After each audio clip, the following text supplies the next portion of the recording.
চারপাশে অন্ধকার, জানালার বাইরে বাতাসের শো শো শব্দ। আপনি কি একা, নাকি আপনার ঠিক পিছনেই দাঁড়িয়ে আছে অশরীরী কেউ? সাহসে কুলোলে হেডফোনটা কানে লাগান, আর চোখের পাতা ফেলার আগে দুবার ভাবুন। আপনারা শুনছেন হরর বাংলা ইউটিউব চ্যানেল থেকে।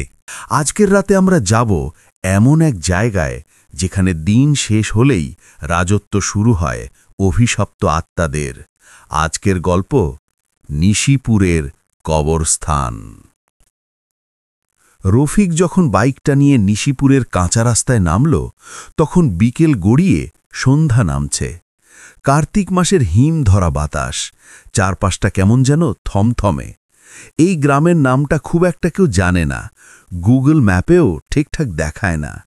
ইউটিউবে হরর কন্টেন্ট বানানোর নেশায় রফিককেই অজপাড়া গায়ে টেনে এনেছে। লোকমুখে শোনা যায় নিশিপুরের শেষ প্রান্তে যে পুরনো কবরস্থানটা আছে, সেখানে নাকি অমাবস্যার রাতে মরা মানুষেরা জ্যান্ত হয়ে ওঠে। গ্রামের ঢোকার মুখেই একটা চায়ের দোকান। টিনের চালের ওপর ল্যাম্পপোস্টের হলুদ আলো টিমটিম করে জ্বলছে। রফিক বাইক থামিয়ে দোকানে ঢুকল। দোকানদার এক বুড়ো মানুষ, চামড়ায় ভাঁজ পড়া মুখ, চোখের দৃষ্টি ঘোলাটে। চাচা, এক কাপ চা দেন তো, আদা দিয়া কড়া লিকার। বুড়ো দোকানদার চায়ের কেটলিতে পানি ঢালতে ঢালতে রফিকের দিকে আর চোখে তাকালেন। কোত্থেকে আইলেন বাজান? এই গ্রামে তো এমনিতে কেউ আসে না। রফিক হেসে বলল, আমি ঢাকা থেকে আসছি, ভিডিও বানাই। শুনছি আপনাদের গ্রামের ওই পুবের কবরস্থানটা নিয়ে অনেক কথা চালু আছে, তাই দেখতে আসলাম। চা বানাতে বানাতে বুড়োর হাতটা কেঁপে উঠল। দোকানের ভেতরে বসে থাকা আরও দুজন লোক নিজেদের মধ্যে ফিসফিস করা বন্ধ করে রফিকের দিকে তাকাল। একজন মাঝারি বয়সের লোক, পরনের লুঙ্গি আর ফতুয়া, এগিয়ে এলো। শোনেন ভাই, আপনি শহরের মানুষ, শখ কইরা আইছেন ভালো কথা, চাটা খাইয়া উল্টো পথে রওনা দেন। নিশিপুরের কবরস্থানের জেন্দা মানুষ যায় না। রফিক ক্যামেরাটা ব্যাগ থেকে বের করতে করতে বলল, ভাই, আমি এইসব ভূতপ্রেত বিশ্বাস করি না, সব মনের ভুল। আমি তো আসছি আসল রহস্যটা বের করতে। বুড়ো চাটা নামিয়ে রাখলেন রফিকের সামনে, গলার স্বর নিচু করে বললেন, রহস্য খুঁজতে গিয়া নিজের জানটা খুইয়েন না বাজান। ওই কবরস্থান সাধারণ মরা মাইনসের জায়গা না, ওইটা হইল কালী সাধকের অভিশপ্ত মাটি। আজ থেকে ৭০ বছর আগে ওইখানে জ্যান্ত মানুষ পুইতা সাধনা করা হয়েছিল। ওই মাটি রক্ত চায়। রফিকের মেরুদণ্ড দিয়ে একটা ঠান্ডা স্রোত বয়ে গেল, কিন্তু সে দমে যাওয়ার পাত্র নয়। সে বলল, চাচা, থাকার কোনো ব্যবস্থা হবে? আজ রাতটা থাইকা কাল সকালে চলে যাব। গ্রামের কেউ তাকে জায়গা দিতে রাজি হল না। অগত্যে রফিক ঠিক করল, কবরস্থানের পাশেই যে পরিত্যক্ত স্কুল ঘরটা আছে, সেখানেই ক্যাম্প করবে। গ্রামের লোকেরা তাকে পাগলের মতো দেখতে লাগল, কিন্তু কেউ বাধা দিল না। তাদের চোখে ছিল এক করুণ আরতি, যেন তারা কোনো মৃত মানুষকে বিদায় দিচ্ছে। রাত 10টা, গ্রামের সব আলো নিভে গেছে। নিশিপুরে বিদ্যুৎ খুব একটা থাকে না। রফিক তার টর্চ আর ক্যামেরা নিয়ে স্কুল ঘরের বারান্দায় বসল। এখান থেকে কবরস্থানটা পরিষ্কার দেখা যায়। বিশাল এলাকা জুড়ে ছড়িয়ে থাকা কবরস্থান। মাঝখানে একটা বিশাল ওক গাছ, যার ডালপালাগুলো যেন আকাশকে খামচে ধরে আছে। গাছটার নিচেই নাকি সেই মূল অভিশপ্ত কবর। রফিক ক্যামেরা অন করল। হ্যালো ভিউয়ার্স, এখন বাজে রাত 10:15। আমি দাঁড়িয়ে আছি নিশিপুরের সেই কুখ্যাত কবরস্থানের সামনে। আমার ইএমএফ মিটারে কোনো রিডিং নেই, কিন্তু বাতাসটা খুব ভারী। অদ্ভুত একটা পচা গন্ধ আসছে। কথাটা শেষ করার আগেই রফিক খেয়াল করল, বাতাসের গন্ধটা আসলেই পাল্টে গেছে। কাঁচা মাংস পচনে ধরলে যেমন গন্ধ হয়, ঠিক তেমন। সে নাকে রুমাল চেপে ধরল। হঠাৎ ক্যামেরাটা ফোকাস করতে গিয়ে ব্লার হয়ে গেল। স্ক্রিনে ঝিরিঝিরি শব্দ। কি হলো? ব্যাটারি তো ফুল ছিল।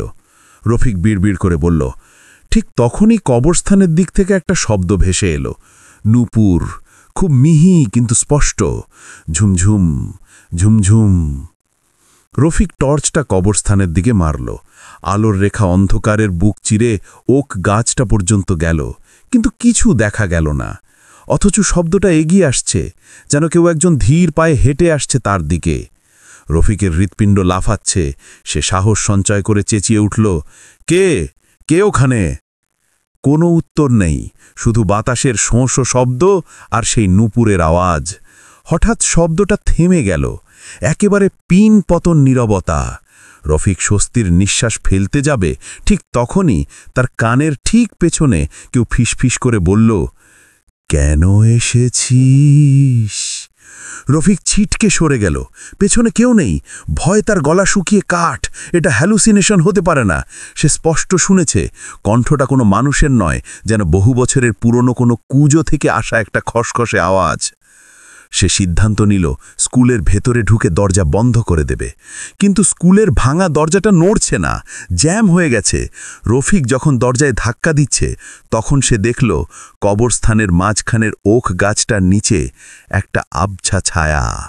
ছায়াটা নড়ছে, আস্তে আস্তে সেটা মানুষের আকৃতি নিল। একটা মেয়ে, পরনে লাল বেনারসি, কিন্তু শাড়িটা ছেঁড়া, কাদামাখা, মুখটা চুলের আড়ালে ঢাকা। মেয়েটা হাত ছানি দিয়ে ডাকছে। রফিক সম্মোহিত মতো তাকিয়ে রইল। তার মনে হলো কোনো এক অদৃশ্য শক্তি তাকে টানছে ওই কবরস্থানের দিকে। সে যেতে চায় না, কিন্তু তার পা দুটো যেন নিজের ইচ্ছাই চলছে। সে ক্যামেরাটা হাতে নিয়ে এগিয়ে গেল। কবরস্থানের গেটটা পার হতেই তাপমাত্রা হুট করে কমে গেল। মনে হলো কোনো ডিপ ফ্রিজের ভেতরে ঢুকে পড়েছে। চারপাশে পুরনো কবর, আগাছায় গাকা। কিছু কবরের মাটি ধসে গেছে, যেন ভেতর থেকে কেউ বের হওয়ার চেষ্টা করেছিল। রফিক ওক গাছটার কাছে পৌঁছল। মেয়েটা আর নেই, কিন্তু গাছের গোড়ায় একটা সদ্য খোঁড়া গর্ত। গর্তের পাশে পড়ে আছে একটা মাটির পুতুল আর কিছু সিঁদুর মাখানো হাড়। হঠাৎ রফিকের ক্যামেরার স্ক্রিনে একটা মুখ ভেসে উঠল, বিভৎস। চামড়া ঝুলে পড়েছে, চোখ দুটো গর্ত হয়ে আছে, আর মুখটা হাঁ করা। রফিক চিৎকার করে ক্যামেরাটা ফেলে দিল। ওরে বাপরে! সে দৌড়াতে চাইল, কিন্তু পারল না। তার পা মাটিতে গেঁথে গেছে। মাটির নিচ থেকে যেন হাজারটা হাত তার পা চেপে ধরেছে। চারপাশ থেকে ফিসফিসানি শুরু হলো, রক্ত, আমাদের রক্ত চায়, তুই যাবি না, তুই আমাদের। রফিক দেখল ওক গাছের ডাল থেকে ঝুলছে অসংখ্য মানুষের কঙ্কাল। তারা দোল খাচ্ছে বাতাসের তালে তালে। আর সেই লাল শাড়ি পরা মেয়েটা, এবার সে গাছের ডালে বসে আছে, উল্টো করে ঝুলছে, তার চুলগুলো নিচে ঝুলছে, আর সে খিলখিল করে হাসছে। তুই আমাকে খুঁজতে এসেছিস? আমি রেণুকা, আমাকে তোরা জ্যান্ত পুঁতেছিল। আমার খুব কষ্ট হয়েছিল রে, খুব কষ্ট। মেয়েটার গলা এখন আর ফিসফিসানি নয়, যেন হাজারটা মানুষের চিৎকারের সমষ্টি। রফিক কোনো মতে পকেট থেকে তার লাইটারটা বের করল। সে শুনেছিল আগুন দেখলে অশুভ শক্তি দূরে থাকে। কাপা কাপা হাতে লাইটার জ্বালাতেই আগুনের শিখাটা দপ করে নীল হয়ে গেল। আগুন? তুই আগুন দিয়ে আমাকে ডরাস? রেণুকা নামের প্রেতাত্মাটা গাছের ডাল থেকে ঝাঁপ দিল, কিন্তু মাটিতে পড়ল না। সে আকাশে ভেসে রফিকের মুখের সামনে চলে এলো। তার পচা গলা মুখ থেকে তীব্র দুর্গন্ধ বের হচ্ছে। পালাতে চাস? পালা। প্রেতাত্মাটা রফিককে ছেড়ে দিল। রফিক হুমড়ি খেয়ে পড়ল মাটিতে। সে বুঝতে পারল এটা একটা খেলা, ওরা তাকে নিয়ে খেলছে। সে উঠে দৌড়াতে শুরু করল, কিন্তু যত দৌড়ায় কবরস্থান শেষ হয় না। সে যেদিকেই যায় ঘুরে ফিরে সেই ওক গাছের নিচেই চলে আসে। হঠাৎ সে দেখল দূরে একটা আলো, ফজরের আজানের মতো একটা শব্দ আসছে। কিন্তু না, এটা আজান নয়, এটা কোনো মন্ত্রপাঠ। কেউ একজন মন্ত্র পড়ছে। রফিক শব্দের উচ্ছের দিকে দৌড়াতে লাগল। সেখানে একটা পুরনো ভাঙা মাজারের মতো ঘর। ভেতরে একজন বৃদ্ধ বসে আছেন, সেই চায়ের দোকানের বুড়োটাই, কিন্তু তার চোখ এখন আর ঘোলাটে নয়, আগুনের মতো জ্বলছে। চাচা, আমাকে বাঁচান! রফিক চিৎকার করে উঠল। বুড়ো হাসল, এক পৈশাচিক হাসি। বাঁচাবো? তোকে তো আমি আনলাম বাজান। রেণুকার অনেক দিন ক্ষুধে মেটে না, শহরের তাজা রক্তের বড় শখ তার। রফিক বুঝতে পারল সে এক গভীর ফাঁদে পা দিয়েছে। এই পুরো গ্রামটাই একটা ফাঁদ। এখানকার মানুষেরা মানুষ নয়, এরাই অতৃপ্ত আত্মার সেবক। রফিক দেখল কবরগুলো থেকে এক এক করে ছায়া মূর্তি বেরোচ্ছে। তারা গোল হয়ে তাকে ঘিরে ধরল, তাদের সবার হাতে মশাল।